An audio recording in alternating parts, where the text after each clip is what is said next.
Hello all welcome to IAC. So మనం daily current affairs ని discuss చేస్తున్నాం కదా. ఈ రోజు కూడా ఇంపార్టెంట్ కరెంట్ అఫైర్స్, వాటి రిలేటెడ్ గా ఉన్న స్టాటిక్ జీకే, మీ డౌట్స్ కి సంబంధించిన ఇన్ఫర్మేషన్ కావచ్చు, ఇవన్నీ డిస్కస్ చేద్దాం. అయితే ఈ వీడియో కింద డిస్క్రిప్షన్ లో మన ఐఏసీఈ టెలిగ్రామ్ కరెంట్ అఫైర్స్ కి సంబంధించిన టెలిగ్రామ్ ఛానల్ లింక్ అనేది ఇవ్వబడింది. సో దాన్ని క్లిక్ చేస్తే మీకు కరెంట్ అఫైర్స్ పీడిఎఫ్ ఏదైతే ఉందో, సో ఆ పీడిఎఫ్ అనేది అవైలబుల్ ఉంటుంది.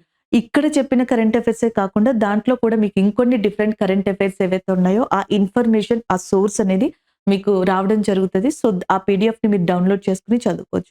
దాంతో పాటుగా ఇక్కడ కూడా ఓవరాల్‌గా మనం static GK, MCQs, one liner current affairs ఇవన్నీ కూడా డిస్కస్ చేసుకుంటూ వెళ్దాం. ఫస్ట్ కరెంట్ అఫైర్‌ని చూద్దాం. సో ఫస్ట్ కరెంట్ అఫైర్ అనేది ఇక్కడ చూద్దాం. మీకిది నేషనల్ పరంగా యూజ్ అవుతది. National oriented current affair and as well as science and technology పరంగా కూడా యూజ్ అవుతుంది. ఒకసారి చూడండి.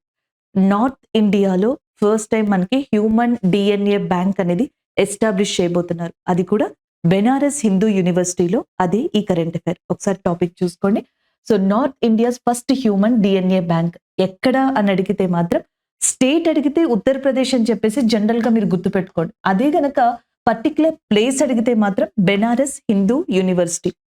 బెనారస్ హిందూ యూనివర్సిటీలోనంట వీ హ్యావ్ జియాలజీ డిపార్ట్మెంట్. ఆ జియాలజీ డిపార్ట్మెంట్ లో మనకి జ్ఞానేశ్వర్ అనే ఒక ల్యాబ్ ఉంది. ఆ ల్యాబ్ లో డిఎన్ఏ ఎక్స్ట్రాక్టర్ మిషన్ ఒక దాన్ని మనకి అరేంజ్ చేస్తారంట.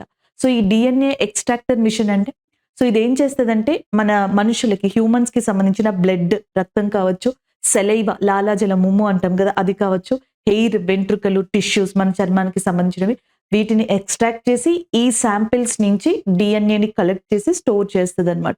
ఈ ప్రాసెస్ ని ఈ ల్యాబ్ లో బెనారస్ హిందూ యూనివర్సిటీలో ఏర్పాటు చేయనున్నారు. నార్త్ ఇండియాలో ఫుల్ ఫ్లెడ్జ్డ్ గా ఓపెన్ కాబోతున్న లేదా స్టార్ట్ కాబోతున్న మనకి మానవ DNA bank, human DNA bank ఈ బెనారస్ హిందూ యూనివర్సిటీగా చెప్పొచ్చు అనమాట. And coming to the DNA part, already మీకు తెలుసు డిఆక్సిరైబో న్యూక్లిక్ యాసిడ్ అని చెప్పేసి దీన్ని పిలుస్తారు. రైల్వే ఎగ్జామ్స్ లో డిఎన్ఏ, ఆర్ఎన్ఏ, నాబార్డ్ అండ్ లేకపోతే సెబి, ఇట్లా నేను ఏ పదాలు అయితే చెప్తున్నానో డిఫరెంట్ గా ఈ వర్డ్స్ యొక్క ఎబ్రివేషన్స్ ఉంటాయి చూసారా, నాస్కామ్, ఈ ఎబ్రివేషన్స్ ని ఎక్కువగా అడుగుతారు. ఈవెన్ ఎస్ఎస్సిలో, సిహెచ్ఎస్ఎల్, జీడీలో కూడా కొన్ని సార్లు కొన్ని చోట్ల ఇలాంటి ఎబ్రివేషన్స్ ని అడిగి ఉన్నారు. డిఆక్సిరైబో న్యూక్లిక్ యాసిడ్ అనమాట డిఎన్ఏకి సంబంధించిన ఎబ్రివేషన్. డిఎన్ఏ వల్ల యూజ్ ఏంటి? సో మనకి సంబంధించిన జెనెటికల్ ఇన్ఫర్మేషన్ అనేది తెలుస్తుంది. దానివల్ల ఫర్దర్ గా ఇప్పుడు కోవిడ్ లాంటివి ఏవైతే వచ్చాయో, ఫర్దర్ గా అట్లాంటి ఉపద్రవాలు, ఎపిడమిక్స్ కావచ్చు, పాండమిక్స్ కావచ్చు, ఏవైనా వచ్చాయి అనుకోండి, సో అలాంటి వాటి నుంచి మనం ఇమీడియట్ గా ఒక గ్రూప్ ఆఫ్ పీపుల్ ని, మన హెల్త్ కి సంబంధించి, మన జెనెటిక్స్ కి సంబంధించి ఒక ఫుల్ ఇన్ఫర్మేషన్ ఉంటే గనక, సో మన బాడీ ఎలా రెస్పాండ్ అవుతుంది, మనం దేన్ని ఎట్లా ఎదుర్కోగలం, హెల్త్ పరంగా ప్రిపేర్నెస్ గా ఉండడానికి మన డిఎన్ఏ చాలా బాగా యూజ్ అవుతుంది అనమాట. అంతేకాకుండా చాలా కంట్రీస్ లో క్రిమినల్ కేసెస్ కి కావచ్చు, కేసెస్ ని సాల్వ్ చేయడానికి కూడా డిఎన్ఏని జనరల్ గా యూజ్ చేయడం జరుగుతుంది. అండ్ లాస్ట్ టైం మనం డిస్కస్ చేసాం కూడా, ఇండియాలోకి వచ్చేటప్పటికి మనకి కేసెస్ ఇన్వెస్టిగేషన్స్ జరుగుతూ ఉంటాయి కదా. సో ఆ ఇన్వెస్టిగేషన్ లో డిఎన్ఏ ప్రొసీజర్ ని యూజ్ చేయరు. ఈవెన్ సుప్రీం కోర్టు కూడా మనకి రీసెంట్ గా ఏం చెప్పింది అంటే, ఒక పర్సన్ యొక్క విల్లింగ్నెస్, ఆయన యొక్క అంగీకారంతో సంబంధం లేకుండా డిఎన్ఏ టెస్ట్ ని ఫోర్సబుల్ గా చేస్తే అది రైట్ టు ప్రైవసీ అనే దానికి మనకి వైలేట్ అయినట్టుగా ఉంటది అని సుప్రీం కోర్టు చెప్పడం జరిగింది. Supreme court itself mention about that if DNA test will be done in criminal cases or in any other cases and with irrespective of that persons decision or persons ఏమంటారు permission, and it will violates right to privacy, right to privacy right గా కూడా చెప్పడం జరిగింది. మనకి right to privacy అనేది ఎందులో ఉంటుందండి, fundamental rights ఏవైతే ఉంటాయో, ప్రాథమిక హక్కులు అని చెప్పేసి అంటాం కదా, ఈ ఫండమెంటల్ రైట్స్ లో ఉంటది. ఈ ఫండమెంటల్ రైట్స్ మనకి పార్ట్ 3లో 12 to 35 ఆర్టికల్స్ మధ్యలో కాన్స్టిట్యూషన్ లో ఉంటాయి. ఇది వరకు క్వశ్చన్స్ ఎలా అడిగేవాళ్ళంటే, ఫండమెంటల్ రైట్స్ ఎన్ని ఉంటాయి, ఫండమెంటల్ రైట్స్ లో ఏది ఎలిమినేట్ చేయాలి, ఇలా అడిగేవాళ్ళు. ఇప్పుడు అలా కాదు. రైట్ టు ప్రైవసీకి ఎగ్జాంపుల్, లేదా డిఎన్ఏకి సంబంధించి మనకి ఏది కింది వాటిలో ఆర్టికల్ సూట్ అవుతుంది, రీసెంట్ గా న్యూస్ లో ఉంది, ఇలాంటివి అడుగుతారు. ఆ రైట్ టు ప్రైవసీ అనే దాన్ని గుర్తుపెట్టుకోండి. So coming to that next one, దీనికి కోరిలేటెడ్ గా ఇంకొన్ని పాయింట్స్ చూద్దాం. సో మనకి సేమ్ మన హ్యూమన్ కి సంబంధించిన డిఎన్ఏ బ్యాంక్ ఎక్కడ స్టార్ట్ చేస్తున్నారు అంటే, మీరు ఆల్రెడీ చూసారు కదా, బెనారస్ హిందూ యూనివర్సిటీ దగ్గర స్టార్ట్ చేస్తున్నారు. అలాగే యానిమల్స్ కి కూడా ఇండియన్ వెటర్నరీ రీసెర్చ్ ఇన్స్టిట్యూట్ అని చెప్పేసి ఉంది. Indian veterinary research institute. అది మనకి బరేలీలో లొకేట్ అయ్యి ఉంది. ఇది యానిమల్స్ కోసం అని చెప్పేసి డిఎన్ఏ బ్యాంక్ ని అతి త్వరలో ఫుల్ ఫ్లెడ్జ్డ్ గా తీసుకురాబోతుంది. అంటే పూర్తి స్థాయిలో ఇది గుర్తుపెట్టుకోవాలి. And first DNA bank for wild life గా కూడా దీన్ని చెప్పొచ్చు. పూర్తి స్థాయిలో అనే మాటను నేను ఎందుకు యూజ్ చేశానో చెప్తాను. మనకి ఎండేంజర్డ్ స్పీషియస్ అని చెప్పేసి ఉంటాయి. ప్రమాదంలో ఉన్న జంతువులు అంటే అంతరించిపోబోతున్న జంతువులు అంటాం కదా. ఏవైతే ఎండేంజర్డ్ స్పీషియస్ ఉన్నాయో వాటికి సంబంధించి ఒక డిఎన్ఏ ల్యాబ్ ఉంది. ఇండియాలో ఉన్న ఒకే ఒక్క డిఎన్ఏ ల్యాబ్ అది మనకి హైదరాబాద్ లో లొకేట్ అయి ఉంది. దాని పేరు వచ్చేటప్పటికి లాకోన్స్ ల్యాబొరేటరీ. లాకోన్స్ ల్యాబొరేటరీ అనేది హైదరాబాద్ లో లొకేట్ అయి ఉంది. ఎస్పెషల్లీ ఏంటి అంటే ఎండేంజర్డ్ స్పీషియస్ ఏవైతే ఉంటాయో, ఎండేంజర్డ్ స్పీషియస్, వల్నరబుల్, ఇవన్నీ ఎవరు చెప్తారండి? ఐయుసిఎన్ అని చెప్పేసి ఉంటది కదా. So international union for conservation of nature అని చెప్పేసి, సో ఇది మనకి రికగ్నైజ్ చేస్తుంది కదా. ఈ ఎండేంజర్డ్ స్పీషియస్ కి సంబంధించి ఈ ల్యాబ్ ఉందన్నమాట.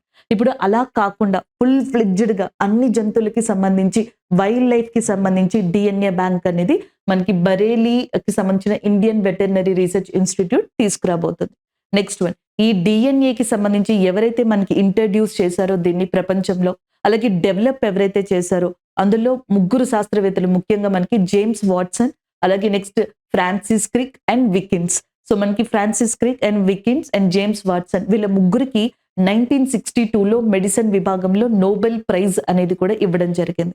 అండ్ 2023లో నోబెల్ ప్రైజ్ అనేది మెడిసిన్ ఫీల్డ్ కి సంబంధించి ఎవరికి ఇచ్చారు? కెటలీనా కెరీకో అండ్ డ్రూ వైజ్మాన్ అనే పర్సన్స్ కి ఇచ్చారు. ఎంఆర్ఎన్ఏ అనేది ఏదైతే ఉందో, ఎంఆర్ఎన్ఏ అనే దాన్ని డెవలప్ చేసిన విషయంలో కెటలీనా గారికి, డ్రూ వైజ్మాన్ గారికి కూడా వీళ్ళిద్దరికి ఇది ఇవ్వడం జరిగిందనమాట. అది గుర్తుపెట్టుకోవచ్చు. ఇకపోతే హిస్టరీ ఫ్యాక్ట్ ఒకటి ఉంది ఈ కరెంట్ అఫైర్ లో. And in soon India and north India especially going to launch which bank అని అడిగితే human DNA bank. Especially in which place అని అడిగితే బెనారస్ హిందూ యూనివర్సిటీ. ఆ బెనారస్ హిందూ యూనివర్సిటీ ఎస్టాబ్లిష్ చేయడానికి కారణం మదన్ మోహన్ మాలవ్య, పండిట్ మదన్ మోహన్ మాలవ్య గా చెప్పొచ్చు. ఈయన 1916లో ఈ బెనారస్ హిందూ యూనివర్సిటీ అనే దాన్ని ఏర్పాటు చేయడంలో ముందు ఉన్న వ్యక్తి, మెయిన్ ఫౌండింగ్ మెంబర్ గా కూడా ఈయన చెప్పొచ్చు.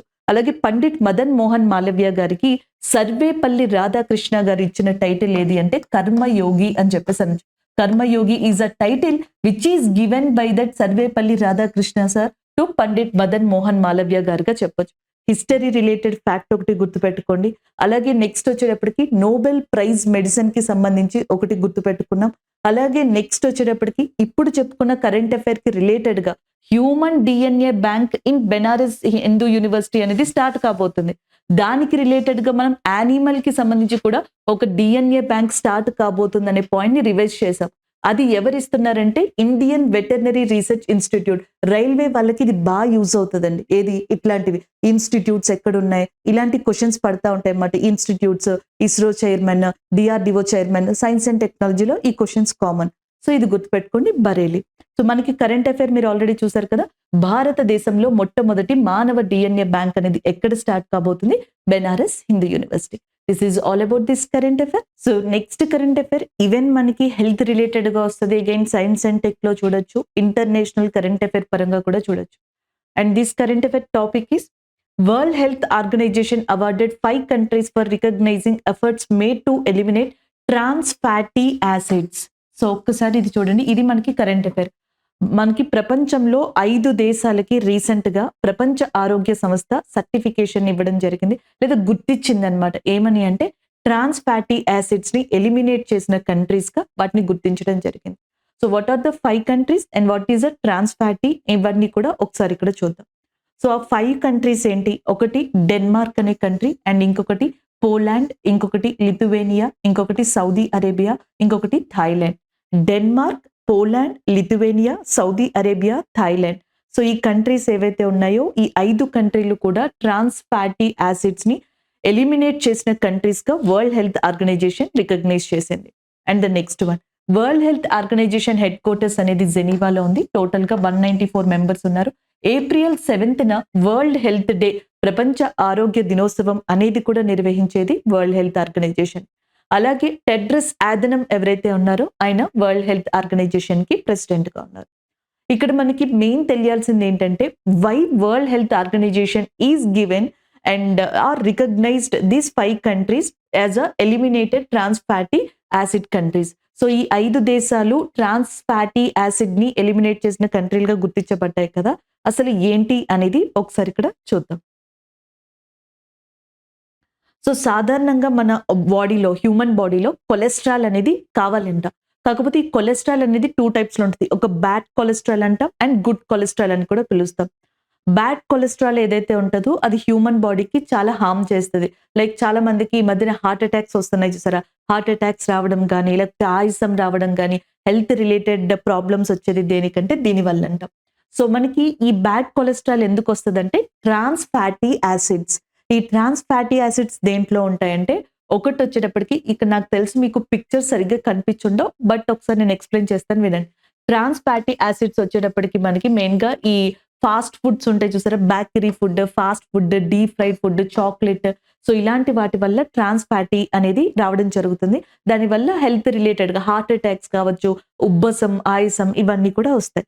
ఇవి మొత్తం ఈ ఫుడ్‌ని కంట్రోల్ చేయడమో లేకపోతే మొత్తానికి ఈ సిస్టమ్‌ని కంట్రోల్ చేయడంలోనే సక్సెస్ అయ్యాయి 5 కంట్రీలు. Denmark, Poland, Lithuania, Saudi Arabia, Thailand. వీటిని వరల్డ్ హెల్త్ ఆర్గనైజేషన్ రికగ్నైజ్ చేసింది.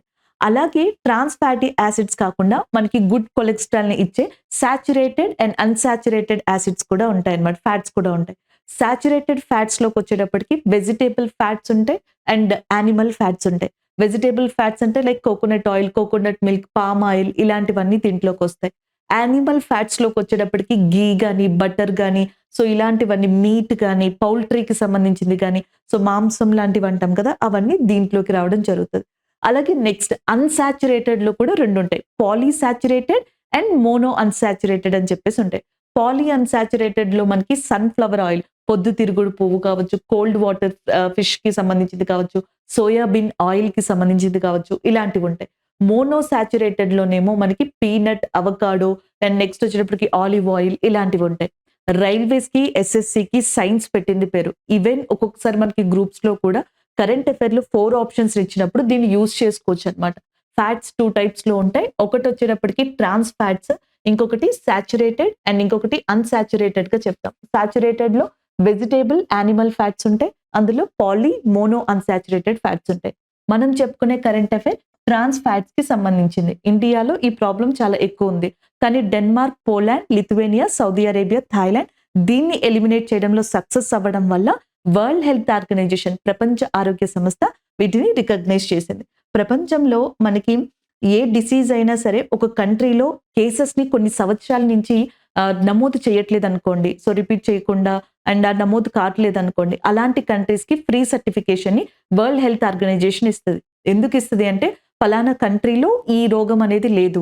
So particular country is maintaining list of eliminated డిసీజెస్‌గా చెప్తామన్నమాట. మన ఇండియా ఉందనుకోండి. ఇండియా 2014లో పోలియోని ఎలిమినేట్ చేసినట్టుగా వరల్డ్ హెల్త్ ఆర్గనైజేషన్ మనల్ని రికగ్నైజ్ చేసింది. అండ్ ఫ్రీ పోలియో సర్టిఫికేషన్‌ని కూడా మనకి ఇవ్వడం జరిగిందన్నమాట. అయితే ఇప్పుడు మనకి ఇదే పోలియో మీద ఒక కరెంట్ అఫైర్ కూడా ఉంది. దాదాపుగా 30 సంవత్సరాల తర్వాత 30 ఇయర్స్ తర్వాత ఆఫ్రికాలోని బురుండి అనే కంట్రీలో ఒక్కసారి పెద్ద ఎత్తున పోలియో అనేది ఔట్ బ్రేక్ అవ్వడం జరిగింది. సో దానివల్ల ఈ బురుండి అనే కంట్రీ మనకి ఏమంటారు న్యూస్‌లో రావడం జరిగింది. ఇది ఎక్కడున్నది అంటే ఈస్ట్ ఆఫ్రికాలో కంట్రీ. ఇది ఈస్ట్ ఆఫ్రికన్ పార్ట్‌లో ఉన్న కంట్రీగా చెప్పొచ్చన్నమాట. అయితే మనం గత కొన్ని రోజుల బ్యాక్ అంటే ప్రీవియస్ కరెంట్ అఫైర్స్‌లో వెస్టర్న్ ఆఫ్రికన్ కంట్రీస్‌కి సంబంధించి ఒక ఆర్గనైజేషన్ చెప్పుకున్నాం. మీకు గుర్తుండే ఉంటది.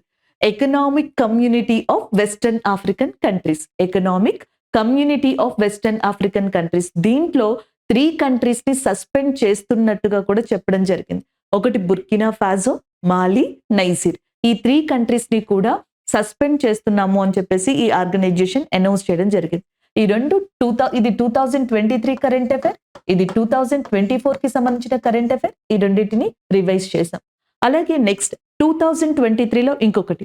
ఇప్పుడు ఎలా అయితే వరల్డ్ హెల్త్ ఆర్గనైజేషన్ అండ్ 5 కంట్రీలని ఏదైతే ట్రాన్స్ ఫ్యాట్ యాసిడ్స్ నుంచి ఫ్రీ అయినట్టుగా రికగ్నైజ్ చేసిందో, అలాగే మలేరియా ఫ్రీ సర్టిఫికేషన్‌గా కూడా ఒక 3 కంట్రీలని రికగ్నైజ్ చేసింది 2023లో. ఆ 3 కంట్రీలు ఏంటి అంటే అజర్బైజాన్, తజికిస్తాన్, బిలైజ్. బిలైజ్ అనేది సెంట్రల్ అమెరికాలో కంట్రీ. So Belize, Tajikistan, Azerbaijan. Malaria అంటే మనం ఏటీఎం లాగా ఏటీబీ అని చెప్పేసి గుర్తుపెట్టుకోండి. సో ఏ అంటే అజర్బైజాన్, టీ అంటే తజికిస్తాన్, బి అంటే బిలైజ్. సో ఈ 3 కంట్రీలు కూడా 2023లో ఫ్రీ మలేరియా సర్టిఫికేషన్ ని వరల్డ్ హెల్త్ ఆర్గనైజేషన్ నుంచి తీసుకున్నాయి. So this is all about this current affair అండి. మనకి సైన్స్ పరంగా యూజ్ అవుతది, నార్మల్ గా కూడా యూజ్ అవుతది ఇది. సో నెక్స్ట్ కరెంట్ అఫైర్ చూడండి. Next current affair, India largest green hydrogen pilot project. India largest green hydrogen pilot project అనేది సో మనకి ప్రారంభం కాబోతుంది. అది ఏ స్టేట్ లో అని అడగొచ్చు, ఎవరు ప్రారంభిస్తున్నారు ఇవి కూడా అడగొచ్చు. ఉత్తరాఖండ్ లో. అండ్ ఉత్తరాఖండ్ స్టేట్ లో with the help of THDC. THDC అంటే Tehri hydro development corporation limited గా చెప్పొచ్చు అనమాట.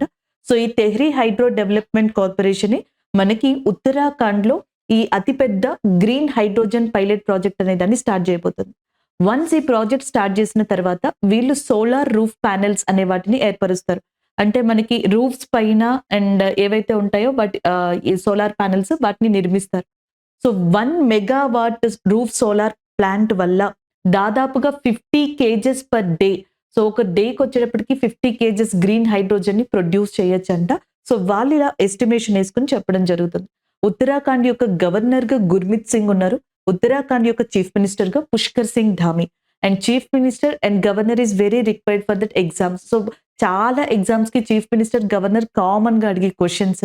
సో కాబట్టి అది గుర్తుపెట్టుకోండి. గవర్నర్ గుర్మిత్ సింగ్ గారు and chief minister Pushkar Singh Dhami గారు అండ్ ఆ ఉత్తరాఖండ్ లో టిహెచ్డిసి హెల్ప్ తో, Tehri hydro development corporation help తో and soon in India's largest green hydrogen pilot project అనేది స్టార్ట్ కాబోతుంది. So next current affair day కి సంబంధించింది February 2nd. So Feb 2nd అనేది మనకి వరల్డ్ వెట్లాండ్ డే, ప్రపంచ చిత్తడి నేలల దినోత్సవంగా దీన్ని సెలబ్రేట్ చేసుకుంటున్నాం. దీని యొక్క థీమ్ లేదా ఇతివృత్తాంతం వచ్చేటప్పటికి wetlands and human well being. సో మనకి wetlands and human well being అనేది దీని యొక్క ఇతివృత్తాంతంగా ఉంది. నెక్స్ట్ వన్ చూడండి. 1971లో రామ్సర్ సైట్స్ కి సంబంధించి కన్వెన్షన్ అనేది జరిగింది. 1975లో ఇది అమల్లోకి వచ్చింది అనమాట. అసలు ఈ రామ్సర్ సైట్స్ ఎందుకు తీసుకొచ్చారు వెట్లాండ్ దగ్గర అని అడిగితే, వెట్లాండ్స్ ఈ చిత్తడి నేలలు ముఖ్యంగా దేనికి బాగా యూజ్ అవుతాయంటే బర్డ్స్ కి బాగా యూజ్ అవుతాయి. సో పక్షులు ఏవైతే ఉంటాయో వాటికి అనువైన ప్రాంతం, the comfortable atmosphere and climate అనేది మనకి బర్డ్స్ సర్వైవ్ అవ్వడానికి, మనుగడకి ఉపయోగపడేది వెట్లాండ్స్ గా చెప్తాం. చిత్తడి నేల అంటే ఒక మార్షీ ల్యాండ్. ఇలా అనకూడదు కానీ జనరల్ గా మీరు ఇమాజిన్ చేసుకోవచ్చు, ఒక బురద నేల లాంటిది, లేకపోతే అట్లాంటి climate. It neither completely warm and it neither nor completely cool గా చెప్పొచ్చు అనమాట. హై టు హై టెంపరేచర్ ఉండదు, ఇట్ అని చెప్పేసి కూల్ గా ఉండదు. అండ్ మీడియం గా మనకి సరిపడ ఉష్ణోగ్రతతోటి అండ్ పొల్యూషన్ లెస్ గా ఏదైతే మనకి ఇట్లాంటి నేను మార్షీ ల్యాండ్స్ అని చెప్తున్నానో, ఎస్పెషల్లీ ఇవి లేక్స్ దగ్గర ఎక్కువ ఉంటాయి, లేకపోతే రివర్స్ ఏవైతే సముద్రాల దగ్గరికి ఎంటర్ అవుతున్నాయో ఆ ప్రాంతాల దగ్గర ఉంటాయి. వాటిని వెట్లాండ్స్ అంటాం. ఆ వెట్లాండ్స్ దగ్గర బర్డ్స్ ఎక్కువగా పెరగడం, అలాగే మ్యాంగ్రూవ్స్, మనకి మడ అడవులు అంటాం, మ్యాంగ్రూవ్స్, సుందరి, ఇలాంటి ట్రీస్, కేన్ ట్రీస్ ఏవైతే ఉన్నాయో అవి ఎక్కువగా పెరగడం కూడా జరుగుతూ ఉంటాయి. సో ఈ ఇంపార్టెన్స్ తెలియకపోవడం వల్ల కొన్ని దేశాల్లో ఈ ప్రాంతాలకి దగ్గరలో ఇండస్ట్రీస్ అనేవి ఎస్టాబ్లిష్ చేసి అక్కడి నుంచి పొల్యూషన్ సంబంధించిన వాటర్, పొల్యూటెడ్ ఎయిర్ ఈ ప్రదేశాలన్నింటినీ కూడా స్పాయిల్ చేస్తున్నాయి. అలా కాకుండా ఉండడానికి, వెట్లాండ్స్ ని ప్రొటెక్ట్ చేయడానికి సో మనకి రామ్సర్ అనే ప్రదేశంలో ఇరాన్లో 1971లో ఒక సమావేశాన్ని ఏర్పరచుకుని ప్రపంచంలోని చిత్తడి నేలని రికగ్నైజ్ చేసి సో వాటిని కాపాడుకునేందుకు ఈ రామ్సర్ సైట్స్ అనే వాటిని తీసుకొచ్చారనమాట. Basically the Ramsar sites main motto is nothing but to protect wetlands in the world from that pollutions which is released by that industries, because wetlands are very useful for birds as well as the trees and which are existed mainly in marshy lands. So ఇది దానికి సంబంధించిన information అండి. అలాగే 1971లో Ramsar sites కి సంబంధించిన convention ఒప్పందం జరిగింది. కానీ రామ్సర్ సైట్స్ అనేవి మనకి అమల్లోకి ఏ సంవత్సరంలో వచ్చాయంటే 1975లో వచ్చాయి. 1971 నుంచి 75 వరకు ఈ 5 years కూడా ఎగ్జామ్స్ కి యూజ్ అవుతాయి. 1971లో రామ్సర్ సైట్స్ కి సంబంధించిన కన్వెన్షన్ లేకపోతే ఒప్పందం ఏదైతే ఉందో అది జరిగింది. 1972 వైల్డ్ లైఫ్ ప్రొటెక్షన్ యాక్ట్, వన్యప్రాణి సంరక్షణ చట్టం అనేది రావడం జరిగింది. 1973 ప్రాజెక్ట్ టైగర్ ఏదైతే ఉందో దాన్ని 1973లో తీసుకురావడం జరిగింది. 1974 prevention for that water pollution. So మనకి నీటి కాలుష్య నివారణ కోసం అని చెప్పేసి 1974లో, ఐఎమ్ నాట్ 73 కదా, 74లో ఒక చట్టాన్ని తీసుకొచ్చారు. 1975లో రామ్సర్ సైట్స్ అమల్లోకి వచ్చాయి. ఇవన్నీ ఎగ్జామ్ కి బాగా యూజ్ అవుతాయి. 71 రామ్సర్ సైట్ కి సంబంధించిన డిస్కషన్ ఒప్పందం. 72 వన్యప్రాణి సంరక్షణ చట్టం, wildlife protection act. 73 project tiger. 74 prevention for that water pollution. So మనకి నీటి కాలుష్య నివారణ చట్టం అనేది 74లో వచ్చింది. 1975 and again Ramsar sites came into force అన్నమాట. సో ఇలాగా ఈ ఇయర్స్ ని గుర్తుపెట్టుకోవచ్చు. దీనికి సంబంధించిన వెట్లాండ్ డే అనేది Feb 2 అండ్ థీమ్ వచ్చేటప్పటికి wetlands and human well being. అలాగే ఒకసారి దీనికి రిలేటెడ్ గా ఉన్న ఇన్ఫర్మేషన్ లేదా కరెంట్ అఫైర్ ని ఇక్కడ చూడండి. రీసెంట్ గా భారతదేశం ఒక 5 వెట్లాండ్స్ ని రామ్సర్ సైట్ లిస్ట్ లోకి చేర్చింది. ఇది వరకు గతంలో మనకి 75 రామ్సర్ సైట్స్ ఉండేవన్నమాట. సో ఇప్పుడు ఈ 5 కొత్త రామ్సర్ సైట్స్ ని జాయిన్ చేయడం వల్ల టోటల్ గా ఇప్పుడు ఇండియా యొక్క రామ్సర్ సైట్స్ ఎన్ని అంటే 80. How many Ramsar sites are there in India? 80గా చెప్పొచ్చు అనమాట. సో ఈ 80లోకి వచ్చేటప్పటికి ఈ 5 న్యూగా ఎక్కడి నుంచి వచ్చాయంటే, ఒకటి తమిళనాడుకి సంబంధించిన లాంగ్వుడ్ షోలా రిజర్వ్ ఫారెస్ట్, అలాగే అదే తమిళనాడుకి సంబంధించిన కరైవాటి పక్షుల సంరక్షణ కేంద్రం. కరైవాటి, లాంగ్వుడ్ ఈ రెండు కూడా తమిళనాడుకి సంబంధించి రికగ్నైజేషన్ పొందాయి. అలాగే నెక్స్ట్ వచ్చేటప్పటికి కర్ణాటకలోని మగధికేరి, అలాగే నెక్స్ట్ అంక సముద్ర, నెక్స్ట్ వచ్చేటప్పటికి అగ్నాశిని, అంక సముద్ర, మగధకేరి ఈ 3 కూడా కర్ణాటక నుంచి రికగ్నైజేషన్ పొందిన మనకి రామ్సర్ సైట్స్ గా చెప్పొచ్చు. In India the more number of Ramsar sites ని కలిగి ఉన్న state Tamil Nadu and the second state Uttar Pradesh. తమిళనాడులో 16 ఉన్నాయి, ఉత్తరప్రదేశ్ లో 10 ఉన్నాయి. అలాగే ఇండియాలో లార్జెస్ట్ రామ్సర్ సైట్ ఏది అని అడిగితే Sundarbans. The Sundarbans is located in West Bengal area. And Sundarbans is not only a Ramsar site, Sundarbans is also biosphere. భారతదేశంలో సుందర్బన్స్ కంటే ఒక ప్రత్యేక స్థానం ఉంది. ఇక్కడ రాయల్ వైట్ బెంగాల్ టైగర్స్ ఉంటాయి, మ్యాంగ్రూవ్స్ మడ అడవులకి సంబంధించిన చెట్లు ఏవైతే ఉంటాయో అవి ఇక్కడ ఉంటాయి. సుందర్బన్స్ ఒక బయోస్పియర్, సుందర్బన్స్ ఒక లార్జెస్ట్, ఇండియాలోనే largest Ramsar site. Smallest Ramsar site, అతి చిన్న రామ్సర్ సైట్ ఇండియాలో ఏది అంటే రేణుకా వెట్లాండ్ గా చెప్పొచ్చు, which is located in Himachal Pradesh area. So ఇది వచ్చేటప్పటికి మనకి ఎక్కడ ఉందండి? హిమాచల్ ప్రదేశ్ స్టేట్ లో లొకేట్ అయి ఉంది. సో ఇది మనకి correlated current affair with static GK.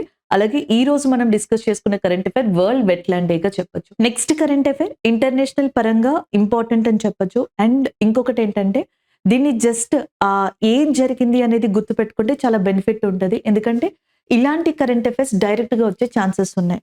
If you remember this current affair as a one-liner current affair, it will most benefit to you. And because these kind of questions will be directly can experience in exam anamata. So okkari atla chuskondi. European Union agrees on new 50 billion euros relief package for Ukraine. Recent గా European union కి సంబంధించిన సమావేశం అనేది బెల్జియంలో జరిగింది. బెల్జియంలో Brussels అనే ప్రాంతంలో దాని head quarters లో జరిగింది. Recently European union summit conducted ఆ meeting in headquarters of Brussels in Belgium గా చెప్పొచ్చు. ఆ సమావేశంలో ఏమని డెసిషన్ తీసుకున్నారంటే ఉక్రెయిన్ కి ఒక 50 బిలియన్ యూరోస్ కి సంబంధించిన ప్యాకేజ్ అనేది రిలీజ్ చేయాలని. అయితే యూరోపియన్ యూనియన్ లో టోటల్ మెంబర్స్ చూడండి, టోటల్ మెంబర్స్ వచ్చేటప్పటికి 27 కంట్రీస్ ఉన్నాయి. దీంట్లో హంగరీ దీనికి యాక్సెప్ట్ చేయలేదు because of other reasons. And Hungary is not accepted for that 50 billion euros relief package for that Ukraine అనమాట. సో హంగరీ యాక్సెప్ట్ చేయకపోయినా ఫైనల్ గా యూరోపియన్ యూనియన్ మిగతా సభ్య దేశాలు ఏవైతే ఉంటాయో అవన్నీ ఒక ఫైనల్ డెసిషన్కి వచ్చి and they are accepted and they are passed a statement and they will soon release a relief package of 50 billion euros to that Ukraine. Ukraine కోసం అని చెప్పేసి అతి త్వరలోనే 50 బిలియన్ యూరోస్ ప్యాకేజ్ అనే దాన్ని మేము రిలీజ్ చేస్తాము అని యూరోపియన్ యూనియన్ ఇటీవల ఏదైతే ఒక సమావేశాన్ని బ్రసెల్స్ బెల్జియంలో నిర్వహించిందో అక్కడ చెప్పడం జరిగింది. అండ్ యూరోపియన్ యూనియన్ కౌన్సిల్ కి సంబంధించిన ప్రెసిడెంట్ ఎవరు అంటే చార్లెస్ మైకెల్. అలాగే ఉక్రెయిన్ కి సంబంధించిన ప్రెసిడెంట్ ఎవరు అంటే జెలెన్స్కీ. ఇవి చాలా important and head quarters members Ukraine కి సంబంధించిన పర్సన్, ప్రెసిడెంట్ ఎవరు యూరోపియన్ యూనియన్ కి సంబంధించి అది ఇంపార్టెంట్ గా చెప్పొచ్చు. సో ఈ ప్యాకేజ్ అనేది 2024 నుంచి 2027 మధ్యలో మనకి ఇంప్లిమెంట్ అవుతుంది అనమాట. సో దీన్ని మనకి నార్మల్ యూరోస్‌లో చూసుకుంటే 50 బిలియన్ యూరోస్ కింద, డాలర్స్‌లో చూసుకుంటే ఇది $54 బిలియన్ కింద ఈ ప్యాకేజ్ అనేది రానుంది. So this is all about this updation అండి. యూరోపియన్ యూనియన్ ఇప్పుడు ఉక్రెయిన్‌కి సహకారం అందించనుందన్నమాట. సో ఇక్కడ కరెంట్ అఫైర్స్ ఎంసీక్యూస్‌లో చూద్దాం. ఫస్ట్ వన్ చూడండి. Which team own 2024 Kalinga super cup? So రీసెంట్‌గా కళింగ సూపర్ కప్ అనే ఫైనల్ మ్యాచ్ మనకి ఒడిస్సాలో జరిగిందన్నమాట. కళింగ స్టేడియం, భువనేశ్వర్‌లోని కళింగ స్టేడియంలో జరిగింది. అండ్ ఫైనల్ మ్యాచ్ ఒడిస్సాకి, ఈస్ట్ బెంగాల్‌కి మధ్యలో జరిగింది. అండ్ విన్నర్‌గా మనకి ఈస్ట్ బెంగాల్ ఉండడం జరిగింది. Option A is the correct answer. Which team own 2024 Kalinga super cup? That is east Bengal. And runner up కావచ్చు, సెకండ్ ప్లేస్‌లో ఉన్నది ఎవరు అని అడిగితే దట్ ఈస్ ఒడిస్సా ఫుట్బాల్ క్లబ్‌గా చెప్పొచ్చు అన్నమాట. ఒడిస్సా ఫుట్బాల్ క్లబ్ అనేది మనకి సెకండ్ పొజిషన్ లేదా రన్నర్ అప్ గా ఉంది. విన్నర్ గా ఈస్ట్ బెంగాల్ అనేది ఉంది. దాదాపుగా 12 ఇయర్స్ తర్వాత ఈస్ట్ బెంగాల్ కి ఇలాంటి కప్ రావడం అనేది 12 ఇయర్స్ తర్వాత వచ్చిందంట.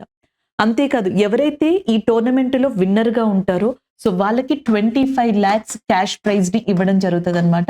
సో రన్నర్ అప్ ఎవరైతే ఉంటారో వాళ్ళకి 15 lakhs క్యాష్ ప్రైజ్ అనేది కూడా ఇవ్వడం జరుగుతుంది. అలాగే ఇక్కడ ఇంకొక ఇంపార్టెంట్ థింగ్ చూడండి. ఇక్కడికి వచ్చేటప్పటికి మనకి ఇక్కడ ముగ్గురు ఇంపార్టెంట్ పర్సన్స్ ఉన్నారు ఈ గేమ్ లో. ఒక పర్సన్ వచ్చేటప్పటికి Clinton Silva. So Clinton Silva అనే పర్సన్ మనకి ఈస్ట్ బెంగాల్ ఫుట్బాల్ క్లబ్ తరపున ఆడడం జరిగిందనమాట. సో ఈయన 5 goals చేశారు. అంతేకాదు గోల్డెన్ బూట్ అవార్డ్ ని కూడా గెలుచుకోవడం జరిగింది. గోల్డెన్ బూట్ అవార్డ్ అనేది రావడం జరిగింది అనమాట. అలాగే నెక్స్ట్ అహ్మద్ జాహో ఎవరైతే ఉన్నారో ఒడిస్సా ఫుట్బాల్ క్లబ్ కి సంబంధించి 3 goals ని చేయడం జరిగింది. అండ్ నెక్స్ట్ మ్యారిసియో ఈయన కూడా 3 goals ని చేయడం జరిగింది. సో ఓవరాల్ గా చూసుకుంటే మనకి కళింగ సూపర్ కప్ అనేది ఈస్ట్ బెంగాల్ విన్నర్ గా రావడం అనేది జరిగింది రీసెంట్ గా. సో నెక్స్ట్ కరెంట్ అఫైర్ చూడండి. Where was the group of 77+ China third south summit held అని చెప్పేసి అడుగుతున్నారు. సో రీసెంట్ గా మనకి చైనా యొక్క గ్రూప్ 77 అండ్ చైనాకి సంబంధించిన ఈ థర్డ్ సౌత్ సమిట్ అనేది ఎక్కడ జరిగింది? Like Singapore, కంపాలా, Nairobi and Paris అని చెప్పేసి ఉన్నాయి. సో మనకి కంపాలా అనే ఏరియాలో ఈ ఏదైతే group 77 and 77+ China third south summit ఉందో సో దాన్ని కండక్ట్ చేయడం జరిగిందనమాట. ఆప్షన్ సి అనే దాన్ని ఇక్కడ మీరు కరెక్ట్ గా తీసుకోవచ్చు. మనకి యునైటెడ్ నేషన్ అని చెప్పేసి ఉంది, లైక్ ఐక్యరాజ్య సమితి అని చెప్పేసి అంటాం. దీంట్లో టోటల్ గా 193 మెంబర్స్ ఉంటారు యునైటెడ్ నేషన్ లో. అండ్ వీ హ్యావ్ 193 మెంబర్స్ అనమాట. సో యునైటెడ్ నేషన్ యొక్క హెడ్ క్వార్టర్స్ వచ్చేటప్పటికి మనకి ఎక్కడుందంటే న్యూయార్క్ లో లొకేట్ అయి ఉంది. అయితే ఈ 193 మెంబర్స్ లో మనకి developed, developing, under developed countries కూడా ఉన్నాయి. అభివృద్ధి చెందిన, అభివృద్ధి చెందుతున్న, అభివృద్ధి చెందని దేశాలు కూడా ఐక్యరాజ్య సమితిలో సభ్య దేశాలుగా ఉన్నాయి. ఈ 193 కంట్రీస్ లోంచి 77 కంట్రీస్ 1964 ఆ ప్రాంతంలో ఏం చేశాయంటే G77 అనే దాన్ని ఎస్టాబ్లిష్ చేశాయి. ఇప్పుడు వాటి యొక్క సంఖ్య 135. ఈ గ్రూప్ 77+ అని ఉంది చూసారా, దాంట్లో 135 మెంబర్స్ ఉన్నారు. అయినా ఇంకా అది గ్రూప్ 77+ గా కంటిన్యూ అవుతుంది ఆ నేమ్ తోనే. అయితే చైనా ఈ గ్రూప్ 77 కి హెల్ప్ చేస్తుంది కానీ దీంట్లో వన్ ఆఫ్ ద మెంబర్ గా మాత్రం అవ్వలేదు. అందుకే గ్రూప్ 77+ అండ్ చైనా అని చెప్పేసి అంటారు. మరి ఇండియా దీంట్లో మెంబరా అంటే India is one of the member అన్నమాట. సో మనకి బడ్జెట్ లో కూడా చెప్పారు కదండి, 2047 కల్లా వికాసిత్ భారత్, మనం డెవలప్డ్ కంట్రీగా ఎదగాలి. సో ఆ టార్గెట్ ని ఎంత త్వరగా కుదిరితే అంత త్వరగా రీచ్ అవ్వాలి. డెవలపింగ్ కంట్రీస్ లోంచి డెవలప్డ్ కంట్రీగా మారాలి ఇండియా అనేది ఏం మనకి. అయితే చాలా సంవత్సరాల నుంచి ఇండియా మనకి డెవలపింగ్ కంట్రీకి సంబంధించిన ఇంపార్టెంట్ సమిట్స్ కి హాజరవ్వడం కానీ, మెంబర్ గా ఉండడం కానీ, తన్ని తను అభివృద్ధి పరుచుకుంటూ రావడం కానీ జరుగుతుంది. సో ఈ నేపథ్యంలోనే G77 లో కూడా India one of the member గా ఉంది. సో కంపాలాలో రీసెంట్ గా సమిట్ జరిగింది. నెక్స్ట్ వన్, కెన్యా యొక్క క్యాపిటల్ వచ్చేటప్పటికి మనకి నైరోబీగా చెప్తున్నారు. Kenya capital is nothing but Nairobi. So ఈ నైరోబీలో యునైటెడ్ నేషన్ ఎన్వైర్న్మెంట్ ప్రోగ్రామ్ ఉంది కదా, దీని యొక్క హెడ్ క్వార్టర్స్ అనేది లొకేట్ అయి ఉంది. అలాగే నెక్స్ట్ యునెస్కో యొక్క హెడ్ క్వార్టర్స్ అనేది మనకి ఎక్కడుందంటే ప్యారిస్ లో లొకేట్ అయ్యింది. యునెస్కో హెడ్ క్వార్టర్స్ ప్యారిస్ లో ఉంది. United Nation environment programme headquarters నైరోబీలో ఉంది. రీసెంట్ గా మనకి G77+ చైనా సమిట్ అనేది ఎక్కడ జరిగింది అంటే కంపాలాలో జరిగింది అనమాట. సో నెక్స్ట్ క్వశ్చన్ చూడండి, which organisation has launched the cashless everywhere initiative? So cashless everywhere initiative అనే దాన్ని ఏ ఆర్గనైజేషన్ లాంచ్ చేసింది రీసెంట్ గా అని అడుగుతున్నారు. సో మనకి IRDA లేకపోతే general insurance council, life insurance corporation of ఇండియానా, జనరల్ ఇన్సూరెన్స్ కార్పొరేషన్ ఆఫ్ ఇండియానా? సో జనరల్ ఇన్సూరెన్స్ ఏదైతే మనకి కౌన్సిల్ అనేది ఉందో ఇది తన యొక్క హెల్త్ కి సంబంధించిన పేషెంట్ హోల్డర్స్ ఉంటారు చూసారా, పేషెంట్ పాలసీ హోల్డర్స్, వాళ్ళకి క్యాష్లెస్ ఎవ్రీవేర్ ఇనిషియేటివ్ అనే దాన్ని ప్రారంభించింది. సో వాళ్ళు హాస్పిటల్స్ కి సంబంధించి సో ఇట్లాంటి అప్రోచ్ అయినప్పుడు క్యాష్లెస్ అప్రోచ్ ని అయ్యేలాగా, క్యాష్లెస్ సిస్టమ్ ని ఫాలో అయ్యేలాగా సో ఈ ఇనిషియేటివ్ ని ప్రారంభించింది జనరల్ ఇన్సూరెన్స్ కౌన్సిల్ అనే సంస్థ. మనకి ఆప్షన్ బి ఏదైతే ఉందో అది కరెక్ట్ ఆన్సర్ అవుతుంది. సో నెక్స్ట్ కరెంట్ అఫైర్ చూడండి. Which company received approval to establish a subsidiary for green energy and gas business. So green energy and gas business కి సంబంధించి రీసెంట్ గా ఏ కంపెనీ మనకి గవర్నమెంట్ ఆఫ్ ఇండియా నుంచి approval పొందింది అని అడుగుతున్నారు. Reliance industry limited, Indian oil corporation, ONGC, BPCL, Bharat petroleum corporation limited. So మనకి ONGC ఏదైతే ఉందో సో ఓఎన్జీసీకి రీసెంట్ గా గవర్నమెంట్ ఆఫ్ ఇండియా లేదా యూనియన్ మినిస్ట్రీ ఆఫ్ పెట్రోలియం కి సంబంధించి ఒక పర్మిషన్ అనేది రావడం జరిగింది. Green energy and gas business కి సంబంధించి సబ్సిడరీని ఎస్టాబ్లిష్ చేసుకునేందుకు. ONGC last year December month లో ఒకటి అనౌన్స్మెంట్ ఇచ్చింది. 10 గిగావాట్స్ రినవబుల్ ఎనర్జీని 2030 కల్లా అండ్ ఓఎన్జీసీ నుంచి ప్రొడ్యూస్ చేసేలాగా ఒక టార్గెట్ పెట్టుకుంది. దీనికోసం మనకి 1 lakh crore ఇన్వెస్ట్మెంట్ కి కూడా రెడీ అయింది ఓఎన్జీసీ అన్నమాట. అలాంటి ఓఎన్జీసీకి రీసెంట్ గా మనకి మినిస్ట్రీ ఆఫ్ పెట్రోలియం లేదా గవర్నమెంట్ ఆఫ్ ఇండియా తరపున పర్మిషన్ లభించింది green energy and gas business. Like ఇందులో గ్రీన్ హైడ్రోజన్ కావచ్చు, అలాగే next hydrogen blending, renewable energies అయిన సోలార్ అండ్ నెక్స్ట్ మనకి విండ్, టైడల్ ఎనర్జీ, ఇట్లా ప్రతి దాంట్లో బయోఫ్యూయల్, సోలార్, విండ్ కి సంబంధించి ఎక్కువగా ఈ ఏమంటారు ఎనర్జీని ప్రొడ్యూస్ చేయడానికి అని చెప్పేసి ఈ సబ్సిడరీని ఓఎన్జీసీ ఎస్టాబ్లిష్ చేయబోతుంది. సో నెక్స్ట్ ఎంసిక్యూ అనేది చూడండి. నెక్స్ట్ వచ్చేటప్పటికి ఇక్కడ మనకి which financial institution has collaborated with the World Bank to launch $100 million plastic credit bond. So $100 million plastic credit bond అనేది రీసెంట్ గా వరల్డ్ బ్యాంక్ లాంచ్ చేసింది. ఏ బ్యాంక్ తో కొలాబరేట్ అయ్యి? సో జేపీ మోర్గానా, Bank of America, next Barclays and Citibank. Citibank తోటి tie up అయ్యి recent గా వరల్డ్ బ్యాంక్ ఏం చేసిందంటే $100 million కి సంబంధించిన ఒక ప్లాస్టిక్ క్రెడిట్ బాండ్ అనే దాన్ని 7 years కి గాను, దీని టైం పీరియడ్ వచ్చేటప్పటికి 7 years కి గాను రీసెంట్ గా మనకి అగ్రీ చేయడం జరిగింది అనమాట. ఆప్షన్ ఏ అనేది కరెక్ట్ ఆన్సర్ అవుతుంది. వరల్డ్ బ్యాంక్ యొక్క హెడ్ క్వార్టర్స్ వాషింగ్టన్ డీసీలో ఉంది. వరల్డ్ బ్యాంక్ యొక్క ప్రెసిడెంట్ గా అజయ్ భాంగన్ ఉన్నారు. అండ్ ఈవెన్ ఐఎంఎఫ్ యొక్క హెడ్ క్వార్టర్స్ కూడా మనకి వాషింగ్టన్ డీసీలోనే ఉంది. So one liner current affairs చూడండి.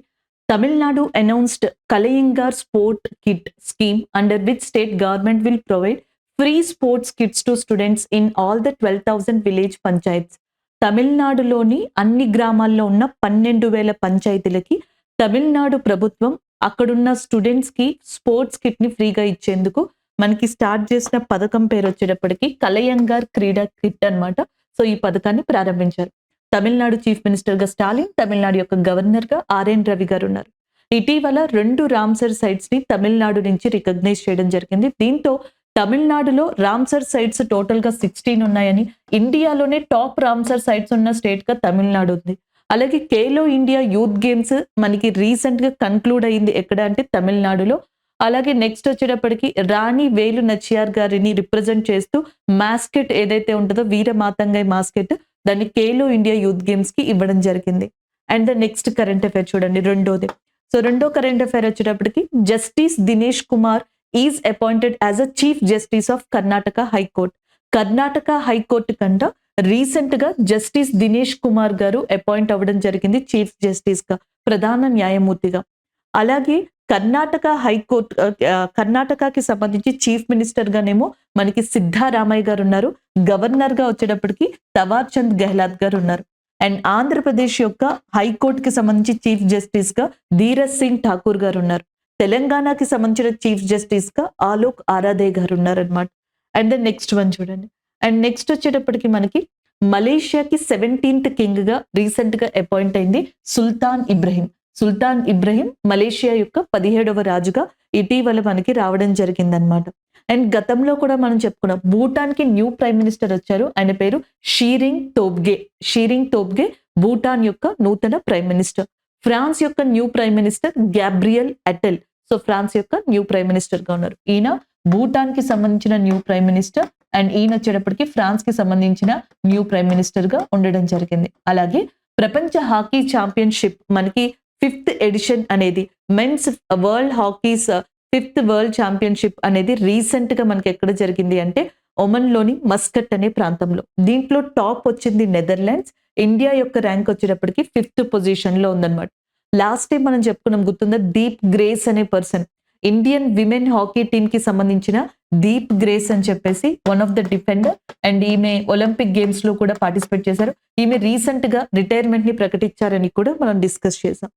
అలాగే ఇంకొక current affair. Sanjay Verma takes oath as a member of UPSC. Union public service కమిషన్‌కి సంబంధించి ఒక కొత్త సభ్యునిగా మనకిప్పుడు ప్రమాణ స్వీకారం తీసుకుంది సంజయ్ వర్మ గారన్నమాట. అండ్ యూపీఎస్సీ చైర్మన్‌గా మనోజ్ సోని గారున్నారు. నేషనల్ హ్యూమన్ రైట్స్ కమిషన్ అని చెప్పేసి ఉంటది. నేషనల్ హ్యూమన్ రైట్స్ కమిషన్‌కి సంబంధించేమో మనకి అరుణ్ కుమార్ గారు ఎవరైతే ఉన్నారో ఆయన చైర్‌పర్సన్‌గా ఉన్నారు. అలాగే నెక్స్ట్ ఎలక్షన్ కమిషన్‌కి చీఫ్ ఎలక్షన్ కమిషనర్‌గా రాజీవ్ కుమార్ గారు ఉన్నారు. అలాగే నెక్స్ట్ యూపీఎస్సీకి చైర్మన్‌గా మనోజ్ సోని గారు ఉన్నారు. ఇవి గుర్తుపెట్టుకోండి. సో నెక్స్ట్ స్టూడెంట్స్ అడిగిన కొన్ని డౌట్స్ అండి. ఒకటి లఖ్పత్ దీదీ స్కీమ్ గురించి చెప్పమన్నారు. ఆగస్ట్ 15th 2023 సందర్భంగా ప్రైమ్ మినిస్టర్ నరేంద్ర మోదీ గారు 2 స్కీమ్స్‌ని ఇచ్చారు లాస్ట్ ఇయర్. ఒకటి విశ్వకర్మ స్కీమ్‌కి సంబంధించింది ఒకటి అండ్ ఇంకొకటి వచ్చేటప్పటికి లఖ్పత్ దీదీ. విశ్వకర్మకి సంబంధించి ఏంటంటే 18 ట్రెడిషనల్ ఏవైతే ఉన్నాయో వృత్తులు ఇండియాలో ఎస్పెషల్లీ ఆర్టిషియన్స్‌కి సంబంధించి చేతి వృత్తుల వారికి సంబంధించి బ్లాక్ స్మిత్, పాటరీ ఇట్లా టైలర్స్ కావచ్చు వీళ్ళందరికీ యూజ్ అయ్యేలాగా విశ్వకర్మ స్కీమ్‌ని తీసుకొచ్చారు. సో దాంట్లో ట్రైన్ అయిన వాళ్ళకి ఏంటంటే కోలేటరల్ ఫ్రీగా ఉండేలాగా లోన్స్‌ని ఇప్పించడం గాని సో ఇలాంటివన్నీ దాంట్లో. లఖ్పత్ దీదీ స్కీమ్ వచ్చేటప్పటికి వీళ్ళ గవర్నమెంట్ టార్గెట్ ఏంటి అంటే 2,00,00,000 మంది విమెన్స్ 2 crore విమెన్‌ని మనం ఎంపవర్‌మెంట్ చేయాలి. ఎకనామికల్‌గా ఎంపవర్‌మెంట్ చేయాలి. వాళ్ళకి సంవత్సరానికి కనీసం 1,00,000 రూపీస్ వరకు కూడా వాళ్ళంతట వాళ్ళు సంపాదించుకునేలాగా వాళ్ళని ట్రైన్ చేయాలి. దీనికోసం 15,000 సెల్ఫ్ హెల్ప్ గ్రూప్స్, 15,000 స్వయం సహకారక బృందాల్ని కూడా మనకి గవర్నమెంట్ ఆఫ్ ఇండియా పిక్ చేసుకొని వాళ్ళకి ఎల్ఈడీ బల్బ్స్ ఉంటాయి కదా! ఎల్ఈడీ బల్బ్స్ ట్రైనింగ్ ఇవ్వడం కావచ్చు, అవి చేయడానికి. డ్రోన్స్‌కి సంబంధించి మనకి ఆ మ్యానుఫ్యాక్చరింగ్ ఎట్లా అవుతది? ప్రాబ్లమ్ వస్తే ఏం జరుగుతది? ఇవన్నీ అట్లా టెక్నాలజీ పరంగా వీళ్ళని మనకి నెమ్మదిగా మోల్డ్ చేసుకుంటూ వస్తున్నారు. అది లఖ్పత్ దీదీ యొక్క ముఖ్య ఉద్దేశంగా కూడా చెప్పడం జరుగుతుంది. అలాగే నెక్స్ట్ ఇన్ టర్మ్ బడ్జెట్ గురించి చెప్పమన్నారు. బడ్జెట్ గురించి స్పెషల్ వీడియో అంటే అసలు నేనిక్కడ బడ్జెట్ గురించి మీకెక్కడ మెన్షన్ చేయలేదు. వాస్తవానికి ఈ రోజు కరెంట్ అఫైర్స్‌లో కరెంట్ అఫైర్ ఉండాలి. కాకపోతే ఏంటంటే అసలు బడ్జెట్‌కి సంబంధించి ఒక స్పెషల్ వీడియో మీకు ఇద్దామన్న ఉద్దేశంతోనే ఇక్కడ అసలు నేను బడ్జెట్ గురించి టచ్ చేయలేదండి. అండ్ ఇన్ టర్మ్ బడ్జెట్ మనకి 2 బడ్జెట్స్ ఉంటాయి. General budget, interim budget. నార్మల్‌గా ఎవ్రీ ఇయర్ కూడా మనకి ముందరుంచే పార్లమెంట్ ముందరుంచే బడ్జెట్‌ని general budget, full fledged budget అన్నమాట. And short term budget elections ముందర ప్రెజెంట్ చేసే బడ్జెట్‌కా లేదా షార్ట్ టర్మ్ బడ్జెట్‌కా ఇన్ టర్మ్ బడ్జెట్ అనే దాన్ని చెప్పొచ్చు. అది ఎక్స్‌ప్లెయిన్ చేస్తానండి. నెక్స్ట్ వన్ నిన్న and Maharashtra first, second Tamil Nadu, third Haryana Khelo India youth గేమ్స్‌కి సంబంధించి చాలా మంది స్టూడెంట్స్ ఇది మనకి కమెంట్ చేశారు. నేను Haryana second position, Tamil Nadu third position ఇచ్చాను. అది సోర్స్ వల్ల మనకి మిస్‌ఇన్ఫర్మేషన్ వచ్చింది అండి. సో మీది ఏదైతే ఇన్ఫర్మేషన్ ఇచ్చారో అదే కరెక్ట్. ఖేలో ఇండియా యూత్ గేమ్స్‌లో first Maharashtra and second Tamil Nadu and third వచ్చేటప్పటికి హర్యానా ఉన్నాయి. అవి మీరు సెర్చ్ చేసుకోవచ్చు. అండ్ ఇంకా నేను ఈ వీడియో చేసే టైంకి మోస్ట్ ఆఫ్ ద కమెంట్స్‌లో కామన్‌గా ఉన్న కమెంట్స్‌ని తీశాను నేనిక్కడ. నాకు తెలిసి ఇంకా కమెంట్స్ పెట్టే ఉంటారు. సో మీరు ఏవైతే డౌట్స్ ఏదైనా పెట్టి ఉంటే గనక మీది కూడా మిస్ చేయను. నెక్స్ట్ రేపు చెప్పే కరెంట్ అఫైర్స్‌లో ఆ కమెంట్స్‌ని కూడా చూసుకొని మీకేదైనా డౌట్ అడిగుంటే అక్కడది డిస్కస్ చేస్తాను. చాలా మంది students GI tags, heritage, national parks ఇలా అంటున్నారండి.